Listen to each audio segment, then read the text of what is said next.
We first met Omarosa on The Apprentice, President Trump's TV show, way back in 2004, if you can believe it. Been 14 years. She's been in the Trump orbit in one way or another pretty much ever since. Made her way to the campaign trail, was at the convention, then made her way to the White House. And the now former White House advisor, Omarosa Manigault-Newman, claims she turned down $15 grand a month in hush money after she got fired late last year. That's according to the Washington Post, citing Omarosa's upcoming book. And she is torturous, we're told, in that book. She calls the president racist. And the Post reports Newman claims the Trump campaign made an offer through President Trump's campaign advisor and daughter-in-law, Lara Trump. She's Eric's wife. Omarosa says she turned down the offer. Of course, her time with President Trump goes back to The Apprentice, as I mentioned. The White House not commenting specifically on the hush money claim or any of the rest of it. But on the book in general, the press secretary, Sarah Sanders, says this. Instead of telling the truth about all the good President Trump and his administration are doing to make America safe, prosperous, this book is riddled with lies and false accusations. She goes on, it's sad that a disgruntled former White House employee is trying to profit off these false attacks, and even worse, that the media would now give her a platform after not taking her seriously when she had only positive things to say about the president during her time in the administration. She was actually a guest on our program at that convention, and she talked just about that. Times have changed since then. The book is coming out. She'll be on one of the Sunday shows this weekend, and we'll learn the rest of the allegation pretty quick. Omarosa is beginning a media blitz for her trash Trump book. Meet the Press this morning, Today's Show, and MSNBC tomorrow. I'm sure much else. Guy Benson, Chuck Todd on NBC asked her, how could you have defended Trump so vigorously for all these years, and now you're saying all these terrible things? She said, well, I had a blind spot when it came to Donald Trump. I wanted to see the best in him, but now he's a racist and a misogynist. Do you find that argument persuasive? No, I don't find almost anything that she says persuasive. I think that she is someone who understands her momentary self-interest and pursues it very, very aggressively. On The Apprentice, she was known as the backstabbing, lying, conniving villain, and that's exactly sort of who she is and how she's conducted herself. You're saying that wasn't just done for television purposes? Oh, apparently not. So, I mean, you can question the wisdom of bringing her into the White House, as this administration did, and now they're getting burned for it. But look, she has contradicted herself numerous times. She claimed that she had no direct knowledge of hearing a tape of the president supposedly saying the N-word back in the day. Now she says, I heard it clear as day. I think she's a liar who will say anything. We played earlier the clip from Meet the Press, Susan Free Show, where she secretly taped John Kelly when she was getting fired, and he said a friendly departure would be best for your reputation. She says that's a threat. Wouldn't any corporate executive say, hey, let's have an amicable parting? It sounds like a threat to you? Especially if they were forcing her out. It's not like she was resigning and then they said, okay, can we keep this quiet, whatever reasons are behind it. They told her, you're going to leave because you violated some serious terms of employment here, and when we want you to leave with integrity and your head held high. That's not a threat. But, you know, hell hath no fury like a person who feels they've been wrongly terminated. And I think that's what you're seeing here. I think she's really disgruntled.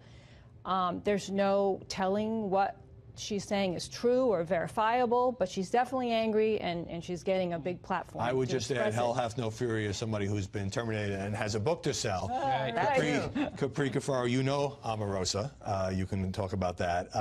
And so also, Chuck Todd asked her why she didn't resign after Charlottesville. Of course, the president came under a lot of criticism for his handling of that violence 1 year ago, as it turns out. Does she have credibility as an African-American woman to say, oh, I only realized since I was booted that he is a racist? I think this is an issue of a larger, as Guy said, I mean, a larger issue of credibility. I have met Omarosa, you know, a handful of times. She's from my hometown. So she's in Ohio, and you know, she came from a rough area, and she's a scrapper. Look, and that's what my community is. I mean, we even have a baseball team called the Scrappers as the mascot, right? So here's a person who, you know, basically scraped her way to the top via Donald Trump's successes, took it all the way to the White House, and now she's flipping the script and still using Donald Trump as a way to achieve her success for this book by, you know, creating this level of animus and intrigue.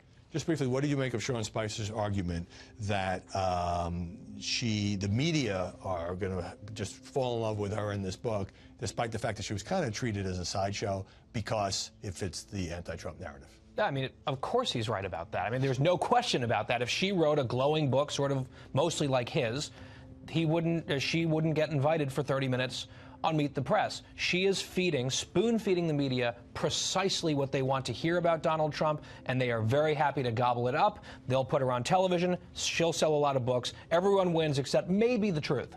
It'll be temporary. They'll use her for getting out the anti-Trump sentiment on the certain cable networks, and then she'll be gone.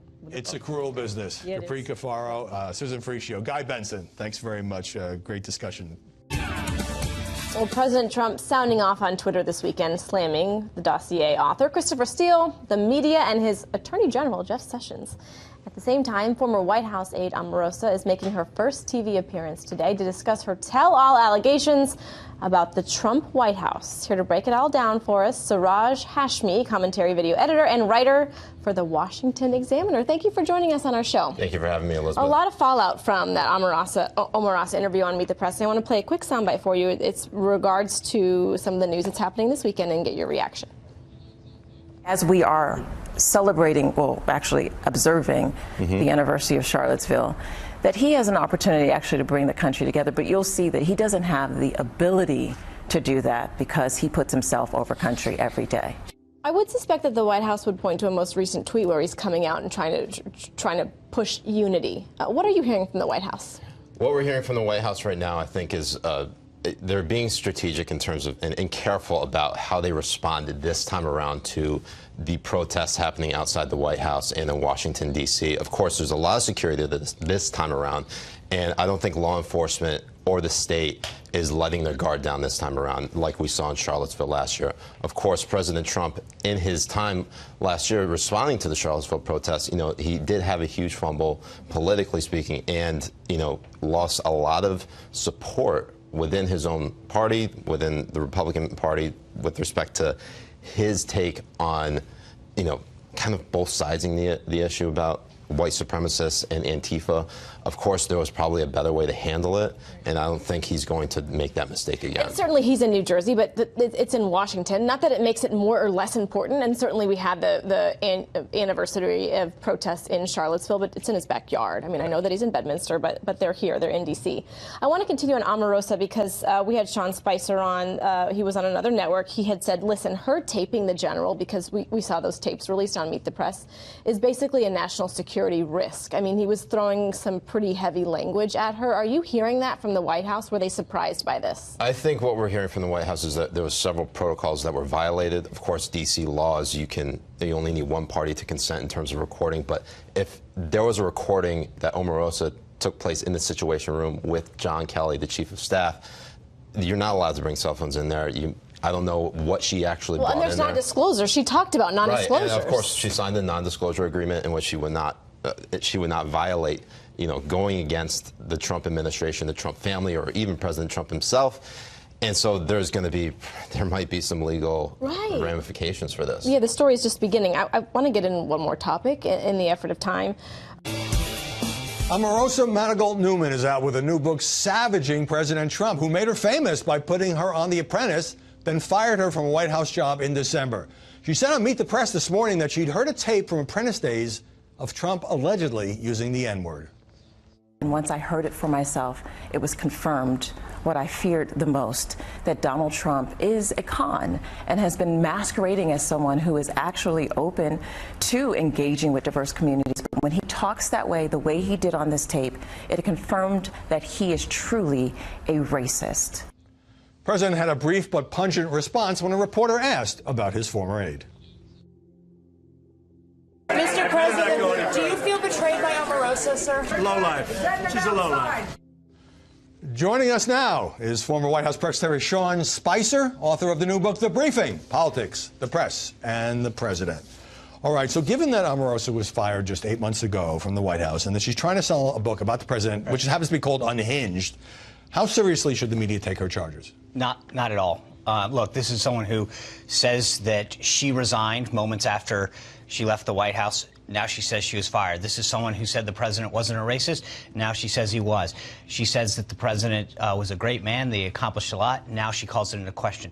What's changed in those 8 months? She went on the record right after she left the White House, specifically talking about how she left the White House, why she left the White House, and what she thought of the president. Let me guess, what changed is that she's selling a book. I was going to say the only thing that's changed is she's now looking to make money off of it and sell a book where, having gone through this process myself, my guess is she sat down with publishers who said, if you'll say the following, we can give you more money. So it is complete opportunism, and it's completely false. Sarah Huckabee Sanders says the book is riddled with lies and false accusations from a disgruntled White House employee. Now, it's interesting because Omarosa said when the stuff started to leak out that she had heard herself. She told NPR she had heard herself Trump using the N-word back in the Apprentice days. And then in the book, she attributed it to sources who supposedly had a tape of this.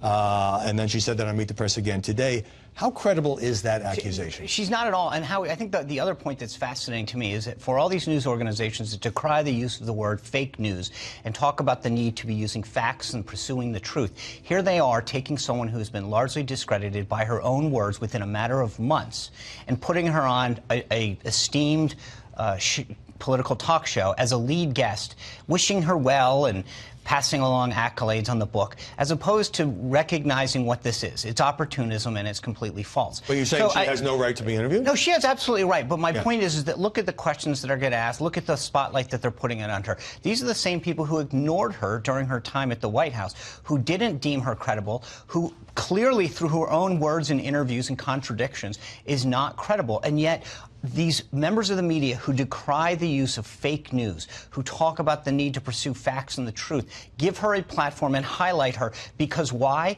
Because she's attacking Donald Trump. That's why. Right. So she used to be viewed as a kind of a fringe character. Right. And if she came out and continued the conversation that she had when she left the White House, praising him, none of these people would have her on their shows, and none of them would be talking about her. But because she's looking to make a buck, they're willing to put her on and expose her, because as long as you're being critical of Trump, then they'll give you a platform. But the bigger issue that I think is fascinating after that interview is she taped the chief of staff of the White House in the Situation Room, clearly a violation of every security protocol that she signed when she applied for a security clearance. And yet not asked one question about that on that show, not asked about undermining her own security clearance. All right, and since you brought that up, we have the tape as played on NBC this morning. Let's take a listen. I think it's important to understand that if we make this a friendly departure, we can all be, you can look at your time here in the White House as a year of service to the nation, and then you can go on without any type of difficulty in the future relative to your reputation. So she's boasting about this tape, and she says that John Kelly threatened her with those words. I think John Kelly treated her with a level of respect, considering a lot of the concerns that there were rolling around the White House in terms of her recording private conversations, in terms of her inappropriate use of government resources, and the treatment that she had of other employees. John Kelly gave her an opportunity to walk away with her dignity and respect, and how she pays it back is she brings a personal recording device into the Situation Room in the White House, in massive violation of every security protocol. That should be the story right now. I mean, the idea that you are willing to go to that lengths to do that. Now, who knows what else is happening, but that in itself is a massive security violation. Okay, so let me ask you this before we run out of time. She says that after she was fired, the Trump campaign offered her $15,000 a month. She would sign a non-disclosure form, and she calls that hush money. Yeah, look, here's the reality. Everyone who worked on that campaign and it was part of it, signed a non-disclosure agreement to begin with. It's standard operating procedure that she had signed multiple times before. It's nothing more than the procedure that she had followed before and clearly violated. But she left the White House praising the president. I think the campaign wanted to continue a relationship with her based on the comments that she made leaving the White House. Had they known that she couldn't be trusted, had they known that she would turn on the president, who has frankly given her the entire platform, whether it was The Apprentice or the White House, they probably wouldn't have offered her that job. Well, by the way, it was standard procedure for everyone, and her going back multiple opportunities, whether it was The Apprentice, the campaign, and otherwise, she had signed non-disclosure agreements that made very similar language each time. By the way, we talked about this supposed N-word tape, which nobody has heard. It's been this big rumor. One of the sources she quotes in the book is Frank Luntz, who's come out publicly and said, He never heard it. He never told her that, and she never bothered to check with him in the writing of the book. So if she now is so troubled by the president's racial language, and look, I mean, the president did hire her, so he did sort of give her this stature before he decided to let her go through John Kelly.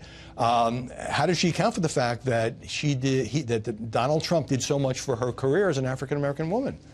I mean, I think that, again, I think if you're looking for contradictions, the entire book is clearly riddled with them. Which you've read. I've read, yes. It is over and over again, from the mere fact that she talks about the fact that she left the White House and said that she resigned. Now she says she was fired. She says that the president was someone that did a lot for the African-American community. He lowered unemployment. He did stuff with the historically black universities and colleges.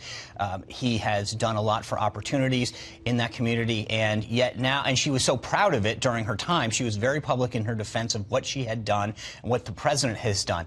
And in a matter of months, the only thing that has changed is her son getting a book deal. That's it. Sean Spicer, thanks very much for coming in this Sunday. You bet. Thanks for having me.